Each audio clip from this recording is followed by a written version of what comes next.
moderator. Close. What is up? What is up? What is up? What is up? Let's see. Live chat. What's going on? Nice pin chat. Got it. I don't know how you see it. How the hell do you see the chat? What's up? Welcome to the What's up? What's going on? Clarence. Cruising. Trucking. Anybody out there trucking, man? What do y'all find out? What's hard about trucking? What's it take to be successful in trucking, man? Who's dry vanning? Who's box trucking? Who's flatbedding? Who's reefering? And who is hot shotting? Who's heavy hauling? Where you at? Where you commenting from? Where you watching from? The trucking guy don't go live much, but we giving her a shot. We trying it out. Let's see. Let's answer some questions. Who's got some? Who's doing what out here? What is going on? What is going on? What is going on? Tell you what, we trucking 29 north. Anybody know where 29 goes through? I-29. Without Googling it real quick. Where's your boy at? Nope. Yes. Cruising. Appreciate the thumbs up. What's the questions, man? What's going on in trucking? Hot shot currently buying a Pete and a step deck in the next week near Seattle. What's up, Seattle? Yeah, Pete and a step deck, man. That's what I'm talking about. Outfit that step deck. Get you some ramp kit on that thing, man. Get a winch on it, a big ass powerful winch that you can pull shit up on there with it. Um, get some pipe stakes, get tarps, get outfitted, get everything that you need to make that thing make some money. You can make money with a step deck. You getting a 53 or a 48? I we had some 53s, but with the sliding axles, they became a pain in the ass because a bunch of states, they go by the kingpin rule and the length, and they want them closed, want them open. They want you to spread them. They only give you so much. You can get 40 or you can get uh, 34,000. But if they're open, some states will give you 20 a piece on the axles. But closing them, opening them, you got to know those state laws. Each one is different. It's kind of a pain in the ass. 48, you don't have to worry about all that shit. They're usually fixed. Yes, sir. Ramps in a 53. Okay, all right. I see it. What brand you going with, man? What brand you going with? You going aluminum? You going? Is it an older one, a newer one? What? We got rid of our step decks as far as the 53s. I got flats. I got RGNs. I would get a 53 back though. I mean, we did go with a 53. What I would definitely do is get the ramp kits that make. It's expensive, man, to get those. And you got to make sure nobody fucking steals them because we had one of our guys. He was owner op. It wasn't my equipment, but he had his whole ramp kit get stolen in Dallas. I think they actually it was locked up and everything, and they broke the locks and stole his whole damn ramp kit. But that's a come up because they're like $3,500, $4,000 for a ramp kit. A good one. But get the ramp kit that you can use as load levelers because there's a bunch of stuff like pipe and poles and different things. Those light poles and some different stuff that you can get up out of Indiana and Ohio area that you can use those load levelers on to make some money, man. Those things are bank. But yeah, you can make some money with a 53, man. They uh they do good. You can make money. What kind of peat you getting, man? What kind of peat you getting?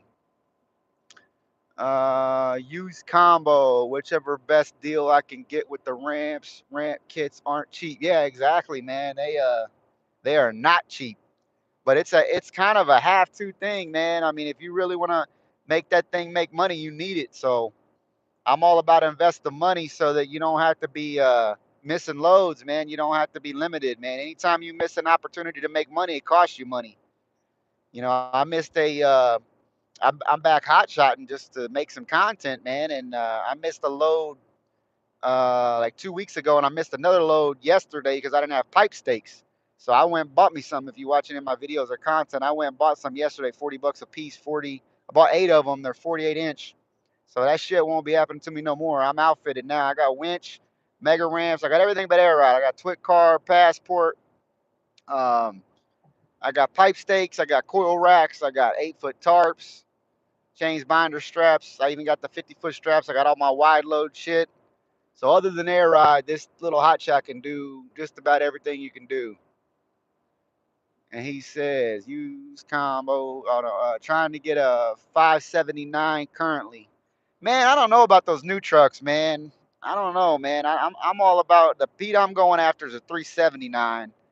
Nothing against the new plastic trucks. If you can get one and you can get financing, go ahead. But if I were you, I would only buy a truck that is pre-emissions, man. I would stay away from the DEF stuff. My experience with them, man, I've had T680s, I've had Freightliners, and the Detroits and the PACCARs. They're not bad motors as well, and the Cummins, um, and we've had international. Uh, we've had just about everything in the fleet, man. And as far as trucks that I've owned, leased, or owner operators, and the ones that last, man, are the pre-emissions trucks. You don't see them down like you see these other trucks. And all the trucks that I've leased and or rented or owned that were semis, I've not had transmission and motor failures. I've had DEF issues, literally nothing but DEF issues. I had a brand new 2022 T680. If you go look back in some of my other videos, picked it up, went to do one load, and it went down. DEF problem. Had to have it towed. They had to change the entire DEF system at Kenworth. Luckily, it was under warranty and all that, but it was like $18,000 to change the entire system. Sensors, I mean, they changed everything but the damn tank. And I tell you what, I am not under no circumstances getting a truck that's DEF or emissions or any of that shit. I'm only going to be buying pre-emissions truck with a Caterpillar engine in it. Probably since I'm going heavy haul, I'll be getting a 18 speed. I would imagine. Trying to get a, what's up? What's up, guys? Where you watching from? What you got going on? But yeah, I tell you what, Detroit 60 series is what I have in my Columbia, no issues. Yeah, a lot of guys, Detroit's. I talked to an old man once, been doing this shit 50 years, and he said, get you a Detroit. He said, nothing else will run like a Detroit. I know Gentry from Gentry and Sons on here. He loves them Detroits, man. He bought a Peterbilt the other day that was Detroit powered.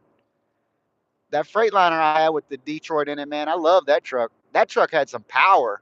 Everybody shits on Cascadias and Columbias and stuff, but man, them good old Detroits. What happened with that truck is the ECM or computer just went down. They both actually just took a shit one day, and it wouldn't start. And they wanted like $13,000 at Freightliner to change it out. So we got out of that truck. But yeah, I'm a Detroit guy. I'm good with Detroit, but I'm going personally. I'm going Caterpillar. Um, that's the route I'm going. Hopefully, big engine. We'll see. Just for the pure displacement. And the reason why I'm doing that is because of the type of hauling I'm gonna be doing, pulling a RGN. I gotta change the CCV filter on this Ford though. Anybody that don't know what that is, this one I think is original to the truck. It looks like this is a rental truck from a friend of ours, but because my Ram went down, blew a cylinder, or had a cylinder go down because of an injector grenaded in there or something like that. But anyway, the Ford, the 2020 I'm in, I went and did the maintenance today, and it's still got the OEM CCV crankcase ventilation filter in it. It's got 197,000 miles on it. I do not know why it's not been changed by the guy that I'm getting it from. I told him, I said, man, you never changed this? But it's, and the way you can tell is the updated one is a sealed unit, non-maintenanceable, non-changeable. You change the whole box and everything, the whole assembly. And on the old one, it has a like a serviceable filter. You take like, I don't know, 5, 6 screws out of the top of it, and you can pop the lid off, and then you can change the filter itself. But we're just gonna get the new one probably up here after we drop this load off tomorrow. Spend the day doing that, chilling, maybe get a truck wash 'cause we ain't got nothing else to do. We only got 200 miles left to kill tonight. So we'll see how it goes. But yeah, Detroit, man. I like a good old Detroit. Probably going to get a 379 or a W9. I found a couple trucks I'm looking at right now, but waiting on some funds to materialize out of another investment in order to get the deal done. What's going on out there in the world? Thank you guys for tuning in. Thank you guys for watching the channel. I greatly appreciate it. And if you got any questions, man, comment below. I'll be glad to answer them. We cruising. It depends on what you're going to be doing with that Detroit too. That you're going to want to get a Columbia. I don't know why you're picking. I mean, Columbia, as far as a truck goes, the resale value on those type of trucks is not that great. Um, if you go look on Facebook at older trucks on Marketplace and you see Peterbilts and you see KWs, they hold their value. So if you want to get in and get out and not lose a bunch of money on the equipment, that's the type of trucks you want to buy. But I know there's guys on TikTok and stuff. I can't think of his name. Oh boy, that runs that company. They're Columbia crazy. They do say they stay on the road and they run, man, but they are ugly as all get out. I like the old flat top FLDs, or the, what are they called? The just started my MC. People always shitting on people who want to start a company. How you feel about starting your authority? Man, there's nothing wrong with starting your authority. Here's the thing. Um, you just got to get through 6 months. Honestly, it's getting tougher and tougher to get loads. So you just got to make it through that period. My 2 cents is, I would have, rather than start a new one, I would have bought one off somebody that had a clean one. They're hard to find, and you're gonna have to pay some money rather than pay 3, 4, 5, $600 to get a MC and DOT number, which is pretty easy, and file your you know your filings and stuff and all that. You could have got one off somebody who wanted to get out of it. And the most important part about filing your MC is, what insurance did you get? Insurance is going through the roof. That seems to be the problem. We just went through an insurance renewal, and man, it was stressful. It's stressful every year when you do it, but Progressive doesn't seem like they want to be in the trucking business anymore. They're putting out quotes that are ridiculous. But there's nothing wrong with starting your MC or getting in the business right now, man. Everybody's talking about, man, you can't get good rates, you can't do this, you can't do that. That's not true. We're still getting above $2 a mile, $3 a mile, $4 a mile on wide loads and shit, hazmat loads, uh, expedited loads, hot shot loads.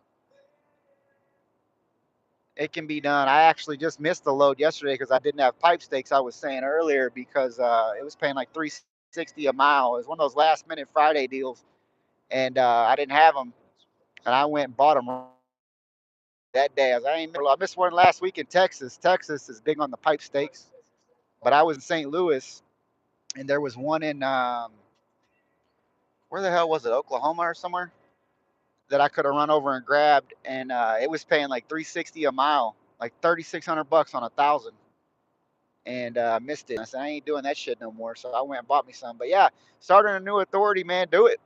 You just got to get through those first 6 months, man. It ain't even 90 days anymore, because a lot of companies won't work with you for 90 days. So you're gonna be hurting in the pocketbook a little bit till you get that done. But what I would do is try to find 2 or 3 brokers that you like working with, and talk to them and be like, yo, on this lane, whatever, maybe even get competitive when you're on a load board and you find a load and they say, oh, we don't work with new authorities or anything. Just be like, hey, I'm trying to get established. I'll do it for 200, 300 cheaper, 400 cheaper than the other guy. Now it makes it hard to make a big profit when that might be your profit, but you got to do what you got to do. I would say open that one, try to age it with like 750 liability and 50 cargo, get the mandatory federal minimum, and lease on with somebody while that ages for 3 to 6 months. That's what a lot of guys do with me. I help guys do that. They lease on with us and left Progressive after a 39K renewal for one truck and a driver. Yeah. Um, Depending on your safety score and depending on your what type of insurance you got and depending on what state you're out of, Progressive is throwing out stupid numbers. They threw us out stupid numbers last year. We had to make some changes, and then this year they just dropped us altogether. I don't know why. They gave us some bogus ass reason that we weren't cooperating with a claim, and that was BS because I called the claims adjuster and I was like, "Yo, what are they saying here?" And I said, it was a crazy claim where one of my guys was asleep and a Caterpillar window on a loader or excavator or something got shot out. No shit, it had a bullet ricochet or some asshole was drunk in his backyard and just shot up in the air or something. And it went through the window and my guy didn't even hear it. He was asleep at night, woke up with a bullet shot out. And we cooperated with the claim. We answered everything. We took pictures. We did everything we needed to do, and they said that that was the reason we didn't cooperate with the claim is why they were dropping us. And I had the claims adjuster type up email and everything saying that it was BS, and I sent it over to the person, the manager or whatever, and they said nope, basically f off. So we had to change insurance, man, but we stayed in the game. Some of the thing with Progressive is they let you grow to 20 trucks. They'll let you hire drivers from all over the country. They'll let you have new drivers with less than 2 years verifiable experience. They'll let you have hot shots and semis on the same policy with box trucks and CDL and non-CDL. And so you from a fleet standpoint, you got to be willing to pay a little bit more money to do that. Um, if you get any other insurance company, the problem that we have where we just renewed now is we have hot shots and heavy haul and shit all on one policy.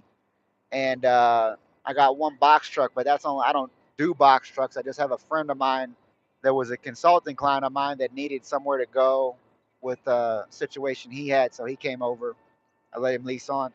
But they don't like having 99% of insurance companies do not like having different types of equipment. They're tailored to semi trucks, primarily to the equipment that's less than 20 years old. So they want their favorite type of equipment is, T680s, Freightliner Cascadias, that type of equipment. They don't like the old trucks, the KWs and the Petes. They don't like heavy haul. They don't like hot shot. They don't like the older trucks, the pre-emission stuff, the pre-e-log stuff. And they want verifiable 2 years experience on your drivers, and they want all your drivers to be from the same state. So if you're based out of, West Virginia, they want all your drivers out of West Virginia or Georgia or wherever you're out of. They don't want them out of different states.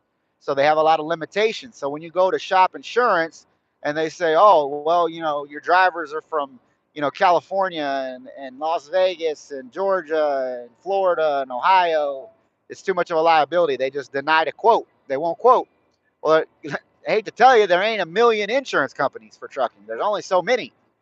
And with the amount of fraud, there's even more jumping ship. And I think Progressive is one of them. They just don't want to be in it no more, which sucks because they were great. Let's see. What's up? What's up? TQL, and there's a few others that work with new MCs. But like you said, once you are aged, you're golden. I wouldn't say golden. Once you're aged, you have more opportunity. You still have to capitalize on that opportunity. You still have to do good business. And I'll tell you this, I've noticed with my owner operators and with truckers in general and just being out here that everybody's made it about them. It's all, and you see that trend in TikTok and Instagram too. It's all about me, how I'm mistreated, how I'm overworked and underpaid and blah, blah, blah, blah, blah, blah, blah. When in reality, you want to have a good business, it's about the customer. I have guys coming on and constantly they're like, I'm not taking that load. I'm not doing that. Oh, I found a better load. Oh, this, that, whatever. Well, we don't play that shit over here. If you say you're going to do something, you give somebody your word, you fucking do it. You're not going to cancel the truck and tell them, oh, my truck broke down. We don't do that here. We say, okay, hey, truck is down, truck is in shop, truck, is said to be repaired at said and said time. We'll let you know. We'll keep you updated as truck is repaired. We send pictures of the truck in the shop. We give updates. If they let us stay on the load, we stay on it. But we also tell them, if you can recover the load, recover it. Please do. Thank you. We apologize for the inconvenience. But through being transparent and through doing good business and giving check calls and updates, you can establish a good reputation. When brokers hear the name of my company, when we call to book a load, they're like, oh shit, and they pay us top dollar or a better rate than some random person would get based on that. Like this load that I just booked for $3,000, it was almost $3 a mile on like 1,100. So that's high twos, like 280, 280, 90 and change, whatever. I got that through an email. I was sitting at Texas Roadhouse eating a steak uh, Friday night at like 6 p.m. I got an email and I said, yeah, I'm going to be over there. Let me go grab that. And I got that rate. I said, this is what I want. This is what I need. And she said, okay, no problem. Because they trust us, because they know, hey, I'm going to email them here. I'm going to email them loaded. If I don't, my dispatch will. I'm going to email them headed en route. I'm going to email them on site for delivery. We're going to email them delivered. We're going to send the POD to the broker and not wait on the factoring company to do it. If you do those things, you're going to have good business. It's about the customer. It's not about you. You do have to derive a profit. You do got to do good service. You do got to maintenance your equipment. You do have to be respected. I'm not saying let yourself be degraded or any of that, but you do have to focus on the customer. It's all about the customer. And if you don't do that, you're not going to make it in this business. You're just not. I've been in this game 10 years, guys. Who on YouTube has been in it 10 years? 10 years. Still under my own authority. Still running my own trucks. I don't give a shit if I'm driving or not driving. Everybody says, oh, I got out of it because I see the YouTube guys went from fleet owners and then they're back in trucks again. I enjoy trucking. I like trucking. I like being, the only thing I don't like about being on the road is being away from my family and my kids. That's the only thing I don't like. Other than that, I love being out here, man. Like a damn cowboy in the saddle riding the west, whatever. Let's go. So if you don't like being on the road, if you don't like doing that, trucking's not for you. I'm sorry. Because you will be away from your family. You will have to be out on the road. Unless you get some dedicated shit and you can be home every night or every other night. Best case scenario. Get specialized, build some relationship, get some customers, start Google, uh, get your actual business optimized online, build some SEO, search engine optimization, get a website, and get people searching for shipping services locally near you. Get business cards, throw them in the truck. When you go pick up a load by the house to head out, throw them a business card, man.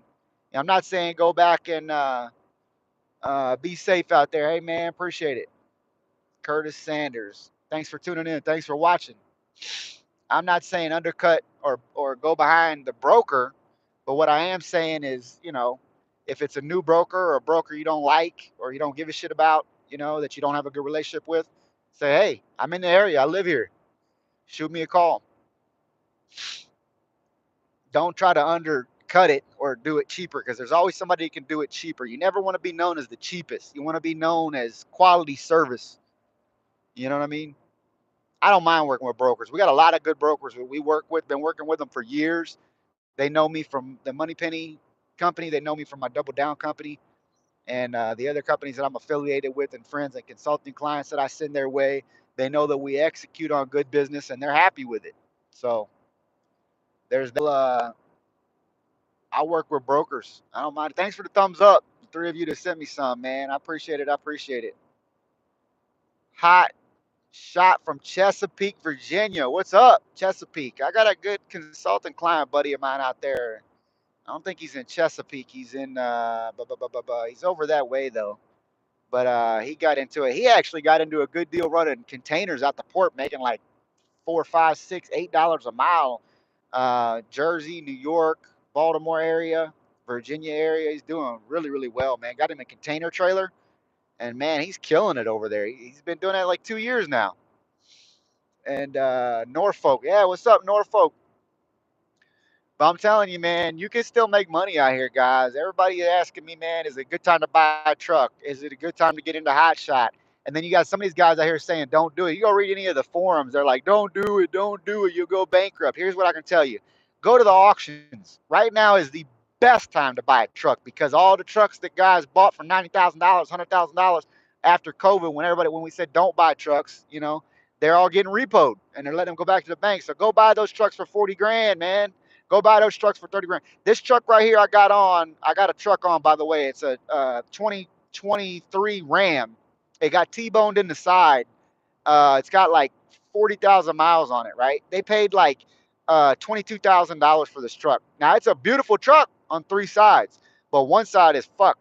And it's like, hey, man, send that to one of the Mexican shops. That shit will buff out. The truck starts, runs, looks great. Still got the nipples on the tires, man. Leather interior. It's a Viper red Dodge Ram 3500. Now I would buy a 4500 and up because you get 14 ply tires, go cabin chassis. If you're going hot shot, please get a 53 step deck. They're out there. Diamond C, um, Load Runner, Sure Pull. They all make one. There's a guy out in Texas like doing them right now, 25,000 out the door. 53 step deck, man. Don't do these 40 footers no more. St. Petersburg, what's up, man? You out there by me? What's going on, man? I'm out in Fort Myers, Arcadia. I'm not far from you, man. I go to St. Petersburg there quite often, actually. Uh, Duct tapes, what? Duct tape? I don't know. Oh, duct tape, maybe Portsmouth. Duct tape. Yeah, duct tape it to the damn dash. But anyway, man, I'm telling you, there's still money out here. Go get these trucks from the auctions, man. Get a truck for. I could go right now and probably get three trucks and have a fleet of three, spend 60, 20 grand a piece, have three nice hot shot trucks up and running, man. And the trailers, man, you can get trailers cheap right now. 40 footers, shit. You can get them $8,000, man. People getting out of the business. They just want payoff. They want it off their credit. They're getting out of the business. So if I was you, don't go finance a truck. Go to the bank, put on a credit card, pull it off a credit card, buy one cash. Go to the auction, buy one used. Don't spend the money, man. Complaining about when it gets what? Cold in Florida. The Ram on the other side. Oh, duct tape. Yeah, I got you. Hey, man, I don't know about duct tape, the Ram on the other side, but hey, man, I'm telling you, you go to some of these dudes. I used to have a Spanish guy out in Arkansas named Rillo out there in Knoxville. And man, he put that porter powder shit on, or porta power thing on there, and he bend that fucker out and pull it and hook it to things in the floor. He hooked the frame and the shit. He had like he didn't have no fancy body shop. It was in his house, like in a fancy carport he had set up. But he had like anchor points in the floor, like drilled tap cons, and he would hook to that. And man, I seen him. I'm telling you, I seen some shit that was total with salvage titles, and they pulled it this way, pulled it that way, and bondoed the shit out of it with that bondo with the metal in it and the fiberglass in it, and put new doors on it, fitted it best they could, hammer and valleyed it out, man, and wham, bam, truck, car, whatever's back on the road. There was a dealership there in town. That's all he did was buy totaled shit, and then they'd put three Mexican dudes on it, and in a week that thing would look like it never happened. I mean, to the untrained eye, anybody else that know gaps and closing and pinch points and shit and crack points and stress points, they could look at it and see it. But dude, for going down the road, the thing's gonna get beat up anyway and potentially get effed up, loads, whatever. It's better to lease on owner operators under your MC than buy trucks and have company drivers. Which one is more profitable? Yes, 100% on the owner operators. That's what I teach, actually. If you go to consultthetruckerguy.com, not trying to sell you or upsell you, I answer free shit on the lives. But yes, it is better to do owner operators. The reason being, let's jump into it, is if you got, when I first started, I bought 5 trucks. I thought the way you build a trucking company is you got to have a bunch of trucks and have a bunch of drivers, right? The deal with that is all 5 of them broke down at the same time. I had major engines and transmission failure, and that shit gets expensive. Not to mention when the trucks are down in the shop, all your drivers go get different jobs because you can't afford to pay them while they're off. So then when you do finally get them fixed, you got to get different, get new drivers.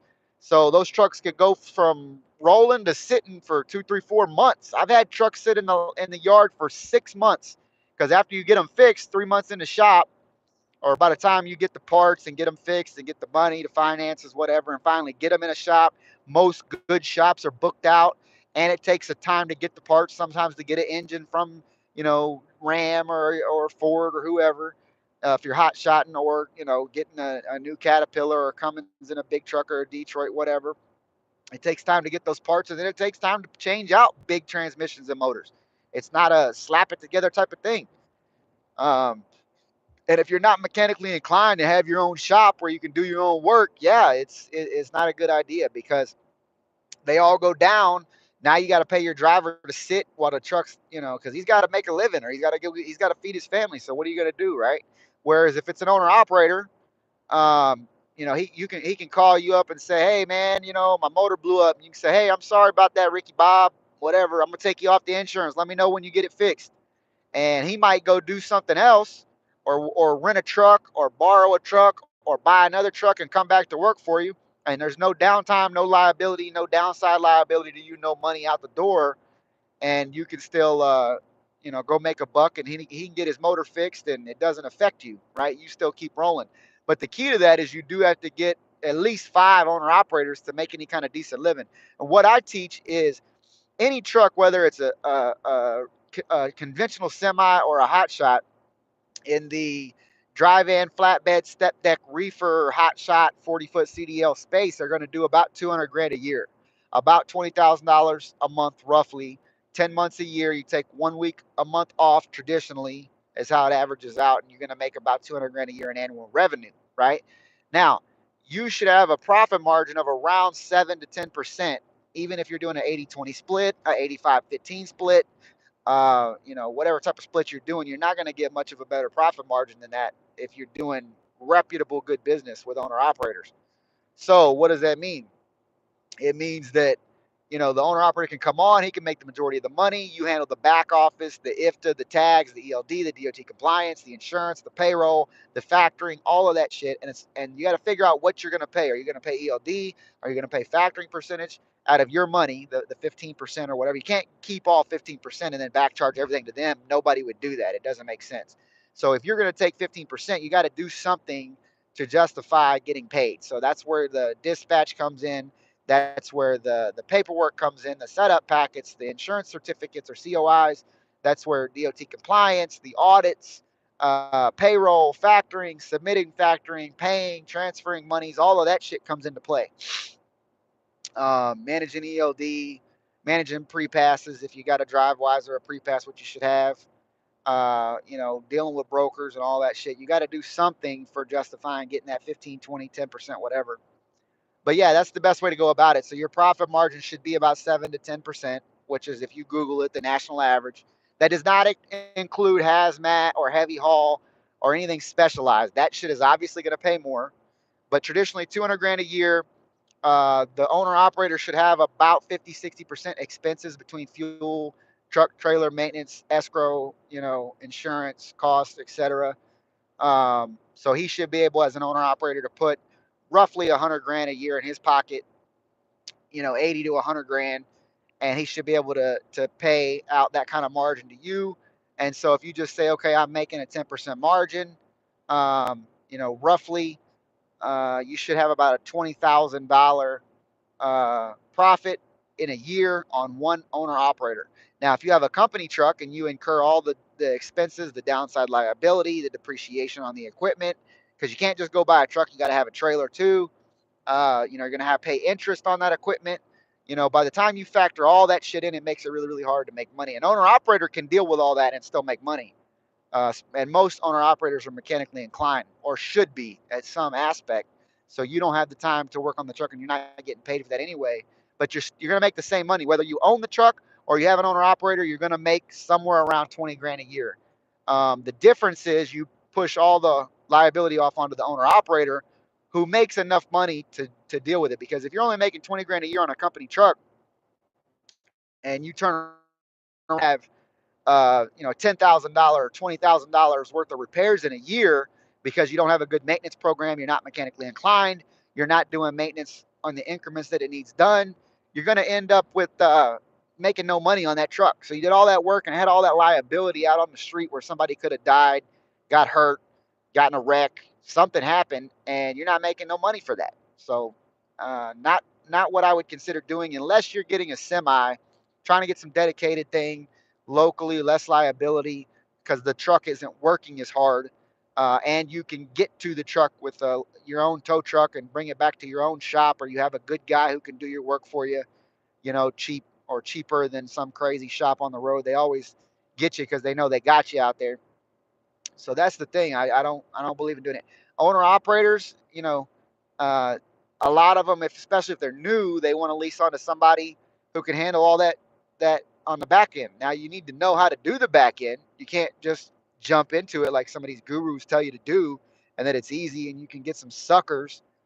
Because if you do, even if you did get a bunch of new people and say they were suckers and you didn't know what you were doing and you tricked them into coming on with you and shit, and you had no clue and you were starting it out and figuring it out with no mentorship, no guidance, nobody you can call, um, it ain't gonna last. You're gonna have them for a month, couple weeks, something like that. You're not gonna have them for a year, 2, 3 years. You're not gonna have a legitimate business.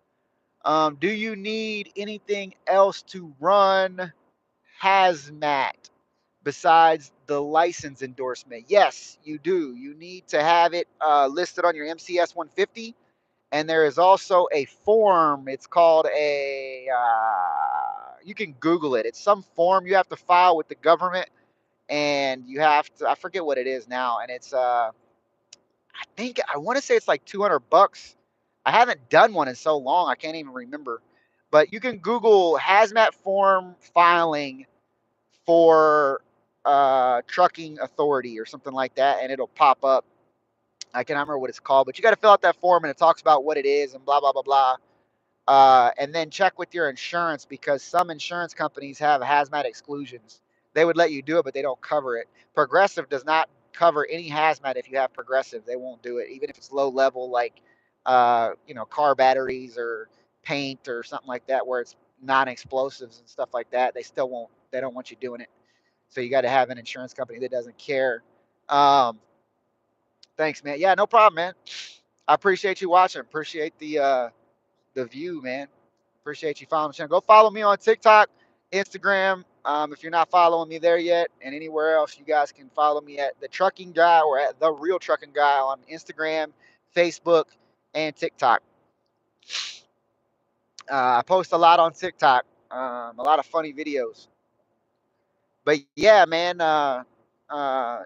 hazmat's where it's at, man.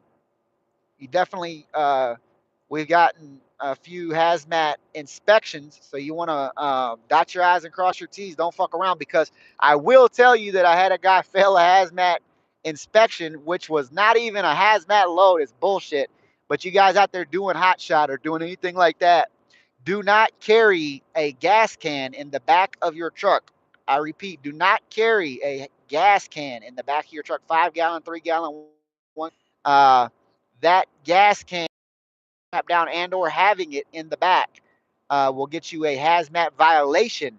Once you have that violation on there, insurance does not like it. They lean it as they read it as a line item as a hazmat violation, not what it is.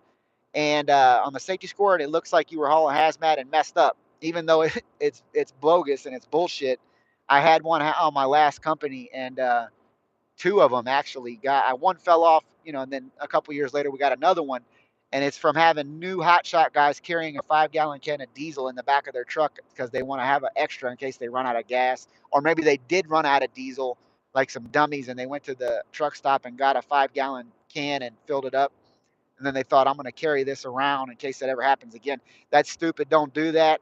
That will get you in problems on your safety score with a hazmat violation, which will keep you from getting insurance come renewal time. Take that insurance renewal serious, guys. It's stressful every year. Every year that we've renewed insurance for 10 years, I've been in the game 10 years. It has been a stressful time of year. I just did it again with my company. Literally finished it on Monday, and it was super stressful. Got dropped by Progressive. Nobody else wanted to insure it because you got so many variables. And that's one of them, guys. Watch out for that gas can in the back of the truck. Thanks for the info. I'm definitely going to get on your one-on-one for your course. Yeah, hey man, do it. Go to consultthetruckingguy.com. What's holding you back? If you think the questions that I'm answering now in a live, wait till you see what I can do on that call, man. And we build a plan and get you rolling, get you going, man. My clients make money. My clients make it. You know, my clients actually are successful. My clients go grow fleets. My goal is to get you guys from the one truck you're driving to 5 trucks, so that you have a legitimate business. Like I said, if you've been watching any length of time, each truck should do about 200K a year in revenue. So if you've got 5 trucks, you're doing $1 million a year. When you start doing $1 million a year, the factoring company talks to you a little different. The bank talks to you a little different because that money's going through your bank, even though it's going in and coming out because you're giving 80% to owner operators, whatever. Um, it still looks good on paper, looks good on credit, looks good in the bank, looks good on factoring, and now you have a legitimate business. Here's the rule of thumb, guys: 2 owner operators to every 1 company truck. So if you're going to buy a company truck, do not buy another one until you have 4 owner operators. You should have 2 owner operators, and then before you go get your next company truck, you should have 2 more owner operators to offset that one. The reason is, if that truck breaks down, you want to still have revenue coming in. You want to still have income, profitability coming in to offset your cost on that truck, the downtime on that truck, the driver on that truck, and the insurance, because the insurance payments don't stop, truck payments don't stop, trailer payments don't stop. I mean, I recommend you buy everything you can cash. Little to no interest. If you've got credit cards with big limits that you've got 0% interest, go pull that money off the credit card, man. Go to an auction, buy a truck. Don't buy one new. Go to the auction, buy a truck. Ritchie Brothers and all these auctions are selling the shit out of gooseneck trailers right now. You can go on Facebook, and I could probably pull up with 7,500, $7,000 cash and buy a trailer anywhere in the country right now, from Florida to Texas. Let's go. Let's go. We cruising. We talking trucking, man. Where you guys at? Comment where you coming from. What's going on, man? Who wants to know about some trucking shit? Who wants to get in the trucking game? You guys are talking to the wrong people. You listening to the wrong people. They telling you don't get in, don't do it, don't expand, don't buy a truck. It's bullshit. You can make money. I'm doing it today. You know who I like on here? Comment or tag him is that Baby Lion channel or whatever. He's got the 53 step deck. He's funny as hell, man. He makes some funny content. He comment or tag him in this thing, man. See if we can get him on here to talk trucking. I've been doing it 10 years. I think he's been doing it a year or something. But I've watched a couple of his videos, and that dude is funny as hell. And he's making money. I'm thinking of just renting reefer trailers to owner operators and leasing under my MC eventually. Um, yeah, I mean, I don't really personally like reefer because of the liability. A lot of dummies I've heard have ruined, loads of chicken, a lot of insurance, like cars. You have insurance claims with that shit. But hey, I know guys that are doing it. Go do it. I had a gal lease on with me back in the day. This has been 4 or 5 years ago, and her company went under, and she did reefer, and she had like 4 trucks, and she leased all 4 of them on with me, and she had some dedicated lanes, and man, she was getting like 4, 5, 6, $8 a mile running reefer. A lot of short hauls though, but she had her own trailers, and she had her own trucks, and she had drivers in them, and they were killing it. I gave her a deal and leased her on it like 12% or something because she had 4 trucks, and I felt bad 'cause she was going under, and she was a referral from my mentor Shaggy, and I can't remember for the life of me her name, but it was like Big Dog or something like that. Logistics, and her company went under. I think she ended up reestablishing it under another name or relative or something, but she lost insurance and went under, and she leased on with us, and that was my experience in reefer. I also rented a reefer and did some reefer myself for a while back in the day, and I don't know. I don't like the lumper concept. I feel like it's a fucking ripoff that I gotta pay people to unload the trailer. That's some mafia shit, and I don't like it because I'm from the flatbed world and the RGN world. We either unload the shit ourselves or they unload it for us and I don't got to pay them. You know, lumpers and appointment times and missing an appointment time by 15 minutes and they tell you they don't have another appointment for 2 days. Fuck that. I would lose my top if they told me that shit. And I've dealt with it and had to deal with it for a little while, but I wasn't a fan of it. But that's just my 2 cents. Reefers are expensive too, and then you add another element. You're paying more fuel for it, so you got to get that money. You're paying lumpers, you got to get that money. You got to know how to negotiate that. You really need to get a fuel surcharge on those loads, and a lot of those do have that on there. Um, wise old man though that had been doing the game like 50 years at a TA truck stop at a Southern Pride restaurant. I sat down next to him and talked to him for about 2 hours, and he told me you got to do reefer. You got to move the things that people eat. He said they can't eat them bulldozers and they can't eat them cars, but they got to eat this shit, so they got to have it, so they pay the money. And he'd been doing it a long time, had his own reefer and shit, and he was making money. And he had a Freightliner Cascadia, and all his shit was paid off. Smart guy. But I tell you what, uh, reefer ain't for me, man. I don't know, man. I don't like the lumpers. I don't like the appointment times. I don't like the bullshit that comes along with it. I prefer hot shot and heavy haul, flatbed and step deck. That's my thing, man. But yes, you can rent the trailers out to the owner operators. They will pay it because they need trailers. And the thing is not going crazy with it, man. I had a lot of clients that I had buy trailers. I told them because I have a lot of trailers, and I told them to go buy trailers, and they wanted to be greedy and raise the prices. And now they got a lot of trailers parked. People went and bought their own trailers, or they pushed it out. You got to have the trailers cheap enough, and you got to compensate for the market. When the market changes, you can't get $250 a week for those trailers no more. You got to get 100 a week.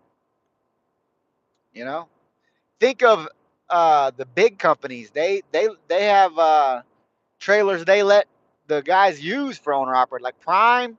I don't know. I don't think they charge for trailers at Prime. I'm not sure. I don't. I'm guessing, but Prime, Mercer, some of the companies that have owner operator divisions, I don't think they charge for their. I mean, some of them do. They're like $100 a week or something, but I know others that don't. And you got to think of what a recruiting tactic that is, because they come to you and you're going to charge them for a trailer, and they go to these other companies and they don't got to pay shit.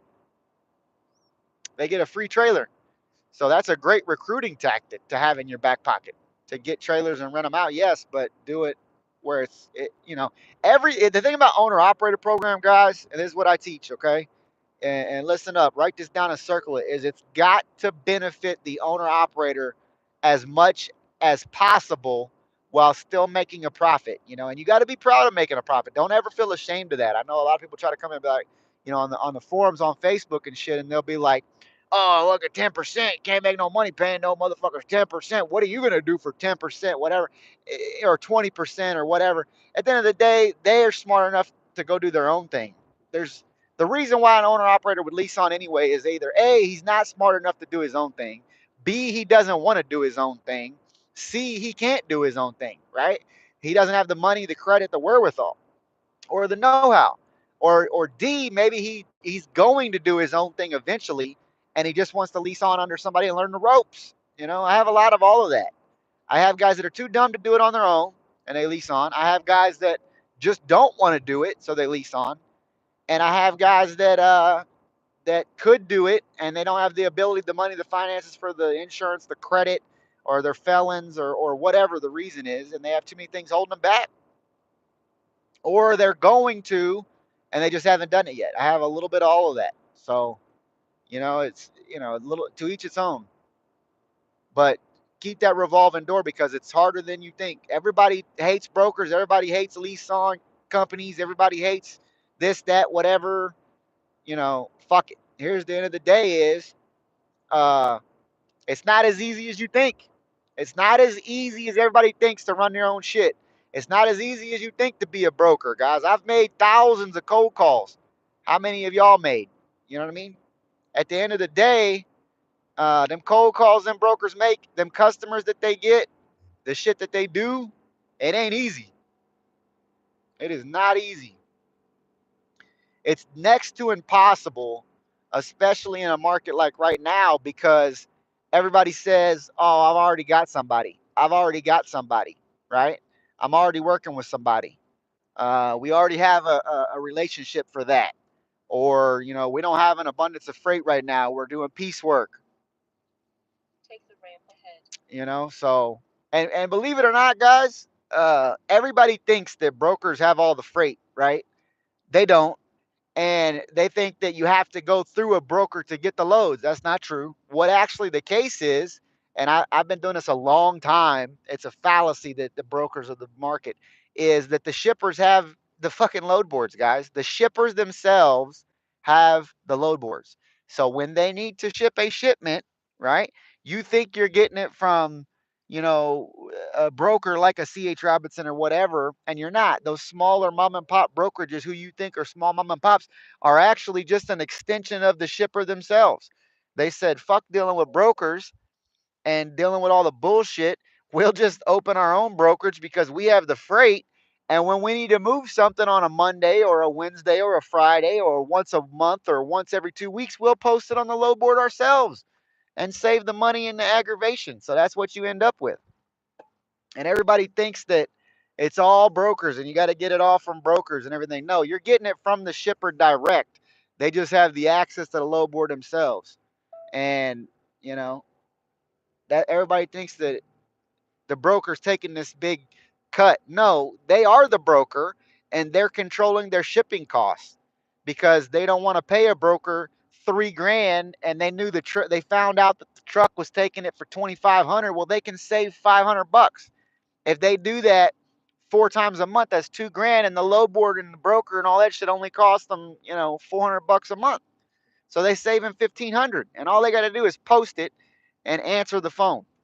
It ain't that fucking hard. So that's what's happening, guys. A lot, and that happened during COVID too, when everybody became a broker and they got tired of dealing with shitty brokers and shitty carriers. They wanted to be able to vet the carriers themselves because a lot of brokers are liars. So they just went and got their own load board access to DAT or truck stop or whatever. So they're posting their own shit. So when you call JJ brokerage or whatever, you're getting the shipper. How many times, if you've been doing this, do you get John and you book it and then you get over there and you're getting the shipment and there's John right there, John smiley face. And that happened to me the other day, just Friday.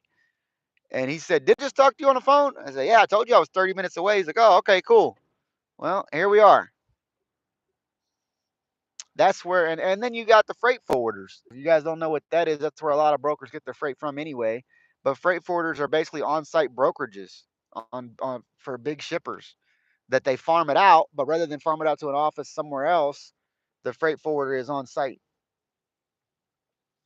So you got to understand that and realize that not everything, you can't get these direct shipments and dedicated lanes like everybody fucking thinks you can. It's a bunch of bullshit. We'll be back. Stay tuned. We're going to get some Java, get some fuel. Thank you guys for tuning in. Thank you guys for answering the questions.